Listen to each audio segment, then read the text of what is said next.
అక్కకి ఏదో గిఫ్ట్ వచ్చినట్టుంది.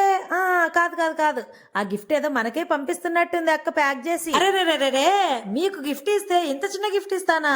అదేనా మీరు నన్ను అర్థం చేసుకుంది? మన దశలే పెద్ద చెయ్యి, విశాలమైన హృదయం, ప్రేమిస్తే ఎవరినైనా మనల్ని ఎన్నటికీ జీవితంలో మర్చిపోకూడదు. మరి అట్లుంటదనమాట మన కథ. సర్లే గాని అసలు విషయం చెప్పడం మర్చిపోతున్నా. మా పాప వాళ్ళ క్లాస్ లో మనసుకు నచ్చి మెచ్చి చేయి కలిపి చెలిమి చేసి దగ్గరైన స్నేహితురాలు ఒక అమ్మాయి. ఆ అమ్మాయి పేరు Tanyalakshmi. She very good person. ఆ అమ్మాయి ఇచ్చిన గిఫ్ట్ అన్నమాట ఇది. మీకు ఇదొక గిఫ్ట్ లా కనిపించవచ్చు, but it is not only gift.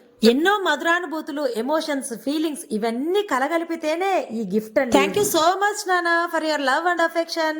Maybe స్వెట్లీ నాకు నీలాంటి ఫ్రెండ్ లైఫ్ లో దొరకకపోవచ్చేమో. ఇలా మాట్లాడుతున్నాను కానీ మనసులో ఏదో తెలియని బాధ నిండుకోను. ఎనీవే వి మిస్ యూ నానా, love you so much, all the best for your bright future. Thank you, my dear Tanya. I miss you a lot.